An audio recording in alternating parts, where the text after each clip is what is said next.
Et par conséquent, ce que cherche l'Allemagne, probablement, c'est de dire, écoutez, on veut bien des changements de traité, mais à ce moment-là, c'est le modèle entier de gouvernance économique et de politique budgétaire qu'il faut changer, de façon à ce que ce qui s'est passé dans le passé, c'est-à-dire la dérive des politiques budgétaires, ne soit plus possible. Donc c'est plus du tout quelque chose du type traité de Maastricht, c'est un modèle beaucoup plus intégré.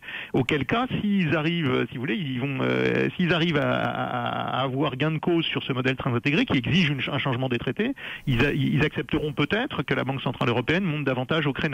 Donc ils sont volontairement là isolés et c'est même pas qu'ils gagnent du temps. C'est que là-dessus, pour vous, ils ne lâcheront rien.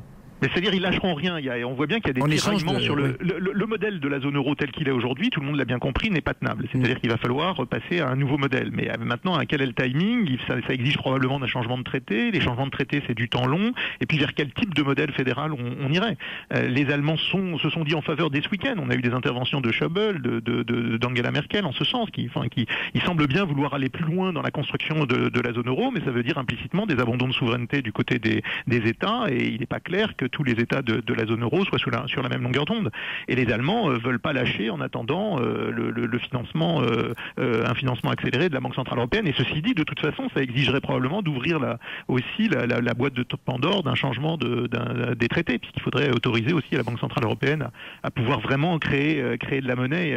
Des dettes souveraines. Alors il y a plein d'autres solutions techniques qui sont évoquées. Il y a aussi la possibilité que la BCE finisse par prêter au FMI, qui sous forte conditionnalité pourrait intervenir de façon très très puissante pour stabiliser la crise des dettes souveraines.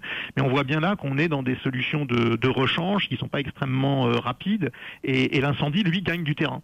Et l'incendie gagne du terrain, et c'est la raison pour laquelle Barroso, aujourd'hui, parle ouvertement de risques systémiques, parce que même si c'est déconnecté des fondamentaux, on sait on a à ce moment-là des surréactions du côté des acteurs de marché, et on va avoir, on risque une crise on risque une aggravation encore de la crise des dettes souveraines au sein de la zone euro.